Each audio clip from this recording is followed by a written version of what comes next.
최근 5천만 원 이하의 7년 이상의 무담보 채권을 보유한 채무자의 빚을 탕감해준다는 정책이 있는데 많은 갑론을박이 진행되는 것으로 알고 있습니다. 이 정책에 대해서 자세히 알아보겠습니다. 다음은 최근에 발표된 7년 이상 연체된 5천만 원 이하 개인 무담보 채권 탕감 정책에 대한 정리입니다. 정책 요약. 대상 7년 이상 연체 중이며 최대 5천만 원 무담보 이하 채무자 약 113만 명. 규모 및 재원. 총 채권 규모 약 16.4조 원. 정부 예산 4천억 원 금융권 협조분 4천억 원 총 8천억 원 투입. 집행 방식. 캠코 산하 배드뱅크가 해당 채권 일괄 매입 추심 중단. 소득 재산 조사 후. 중위소득 60% 이하 처분 가능 재산 없음 100% 탕감 소각. 상환 능력 현저히 부족 시 원금 최대 80% 감면 후 10년 분할 상환. 이 외에도 코로나 피해 저소득 소상공인 채무 1억 원 이하를 위한 세출발 기금도 재정 확대되어 최대 원금 90% 면제 20년 분할 상환 체계로 개선. 시기. 2025년 하반기부터 채권 매입 심사 및 탕감은 실질적으로 내년 상반기부터 이루어질 전망. 네티즌 소비자 시민 반응. 긍정적인 시선. 막막했는데 정부 덕분에 다시 시작할 수 있게 됐다는 반응도. 이제야 숨통이 트인다는 자영업자 커뮤니티 반응도. 비판 및 우려. 성실 상환자 역차별 주장. 열심히 빚 갚았더니 바보 됐다. 빚 갚은 사람만 호구냐 같은 표현이 커뮤니티에서 많이 나옴. 도덕적 해이 우려. 안 갚고 버티면 정부가 갚아준다는 부작용. 금융 질서 훼손 및 고의 연체 유인 걱정. 형평성 문제 지적. 성실 상환자에게는 이자, 우대 1%포인트 외에 신용 등급 인상 세제 혜택 등 실질 보완 요청. 제도적 쟁점. 도덕적 KBS 제기 기회. 정부는 사회적 약자에 대한 제기 기회 제공 차원에서 불가피함을 강조. 다만 파산 수준으로 상환 능력을 상실한 자만을 선별해 지원하겠다고 밝혀 고의 연체 방지를 위한 기준을 강화하겠다고 밝힘. 성실 상환자 배려. 정부는 성실 회복 프로그램을 통해 우대금리 1%포인트 제공, 개인 회생 지원 확대한다고 함.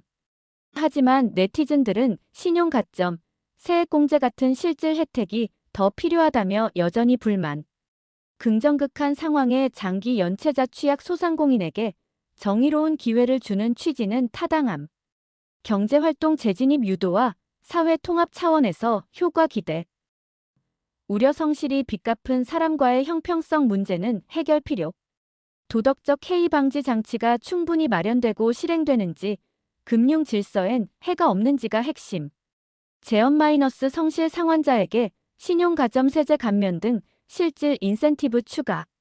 마이너스 고의 연체 및 반복 탕감 방지를 위한 엄격한 심사 시스템. 마이너스 중장기적 재정 부작용 관리 방안 수립 필요. 5천만 원 이하 연체 빚 못 갚은 113만 명, 최소 80% 탕감받는다. 정부가 7년 이상 연체된 5천만 원 이하 개인 무담보 채권을 일괄 매입하겠다고 밝혔다. 이를 소각하거나 최대 80% 탕감해주는 대규모 채무 조정이다. 대상자는 113만 명으로 비탕감 대상 채권은 16조 4천억 원 규모다. 금융위원회는 2026년부터 채무 조정 프로그램을 가동한다며 이같이 밝혔다.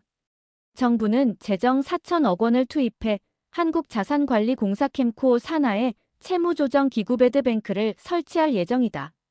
배드뱅크가 협약금융회사 보유 대상 채권을 일괄 매입하는 방식이다. 배드뱅크가 채권을 매입하면 추심은 즉시 중단된다.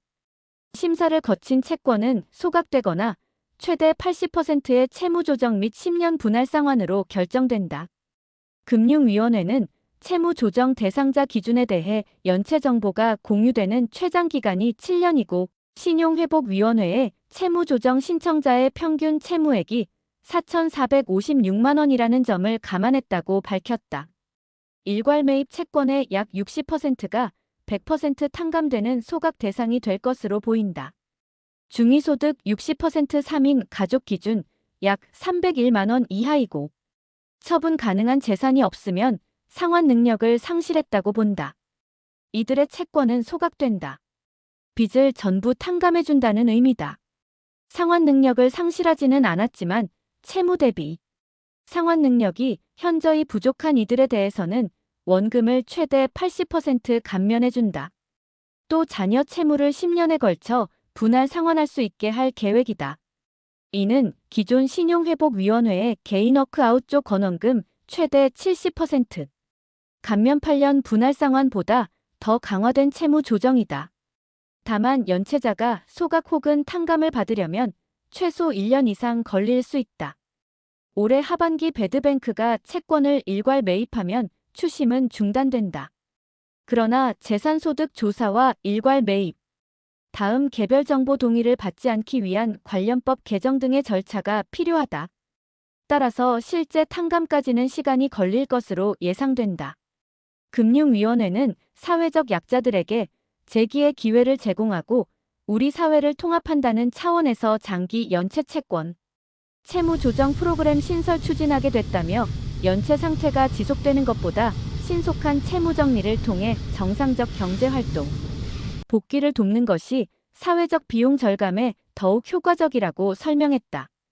빚 갚은 사람은 호구, 정부 빚탕감, 도덕적 해이 논란은 과제로 정부가 7년 이상 5천만 원 이하로 연체된 채무자 113만 명의 빚을 일괄 탕감하는 계획을 발표하면서 도덕적 해이와 함께 성실 상환자에 대한 형평성 문제를 지적하는 목소리가 나오고 있다.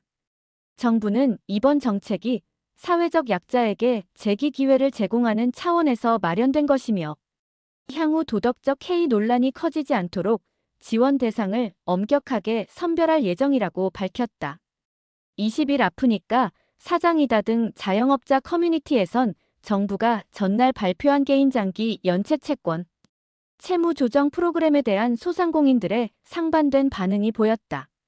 이제야 숨통이 트인다며 정부 정책을 환영하는 이들도 있었으나 도덕적 해이 문제를 지적하는 목소리도 상당수 있었다. 자신을 소상공인이라고 밝힌 누리꾼은 그간 쉬지도 못하고 미친 듯이 일해서 3년간 1억 원을 갚았다며 아직 갚아야 할 빚이 더 있는데 기운이 빠져서 갚기가 싫어진다고 했다. 또 다른 누리꾼은 본인 수준에 맞게끔 빚을 안 지거나 책임감 있게 이미 빚을 갚은 사람들은 호구가 되는 세상이라고 비판했다. 성실하게 빚을 갚은 이들과의 형평성 문제도 거론됐다.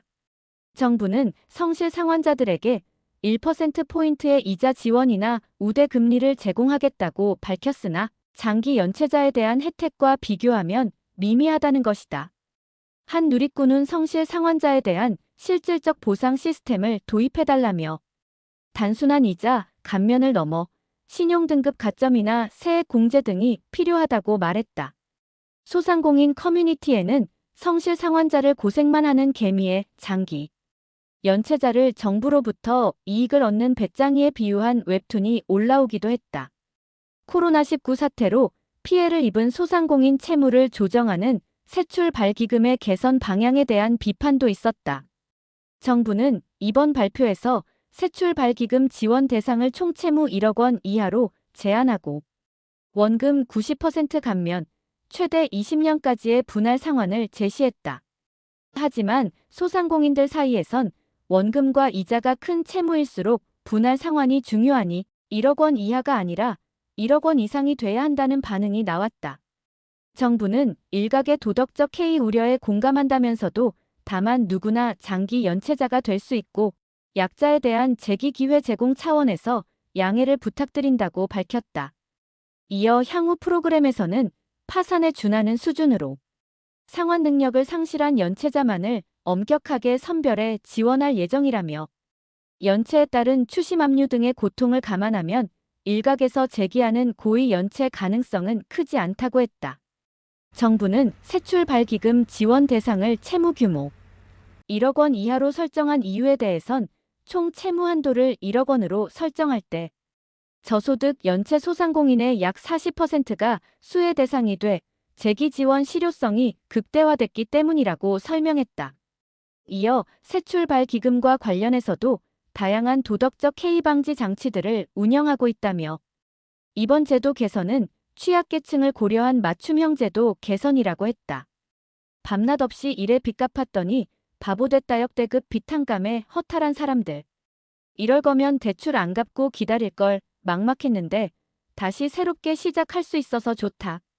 정부가 발표한 5천만 원 이하 연체 채권 탕감 조정 방안을 두고 다양한 반응이 나오고 있다. 이재명 정부는 내년부터 채무 조정 프로그램을 가동해 113만여 명의 빚 16조 4천억 원을 완전 소각하거나 원금의 최대 80%를 감면하겠다는 구상이다.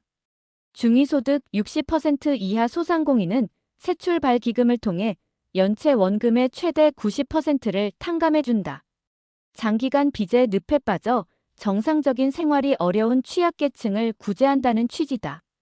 정부가 이처럼 대규모 재정을 동원해 취약계층의 빚 탕감에 나선 것은 경기 침체가 길어지면서 갈수록 채무를 상환하지 못하는 사람들이 늘고 있어서다.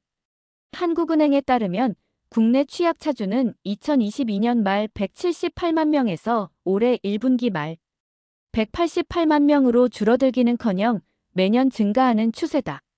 취약차주는 다중채무자이면서 저소득 또는 저신용자를 의미한다. 전체 취약차주 중에서도 자영업자의 비중은 더 빠르게 증가 중이다. 국내 자영업자 차주 중 취약차주는 작년 말 기준 42만 7천 명으로 2023년 말 39만 6천 명에 비해 3만 1천 명 늘었다. 불과 1년 사이에 7.8%나 증가할 정도로 상황이 나쁘다는 평가다. 취약 자영업자의 은행 대출 연체율은 11.16%로 1년 사이에 2.26%포인트 급등했다. 다만 정부의 이번 정책이 실현된다면 그동안 성실히 빚을 갚아온 사람들과의 차별 논란은 피할 수 없을 전망이다. 일각에서는 도덕적 해이에 대한 우려도 나온다. 정책 발표 이후 온라인 커뮤니티, 사회관계망 서비스 SNS 등에는 몇 분도 안 돼 수백 개의 댓글이 달리기도 했다. 특히 눈에 띄는 건 상환자 소외에 대한 분노였는데 한 댓글은 나라가 갚아주고 적자는 국민이 세금으로 메꾼다. 빚 갚은 사람들만 또 벙찐다며 세금으로 성실한 시민을 역차별하는 것 아니냐 등의 반응이 쏟아졌다. 금융위 관계자는 이번 프로그램에서는 파산에 준하는 수준으로 상환 능력을 상실한 연체자만을 엄격하게 선별해 지원할 것이라며 누구나 장기 연체자가 될 수 있고 사회 통합과 약자에 대한 재기 기회 제공 차원에서 양해를 부탁드린다고 밝혔다. 이어 다양한 도덕적 해이 방지 장치들을 운영할 계획이라고 덧붙였다.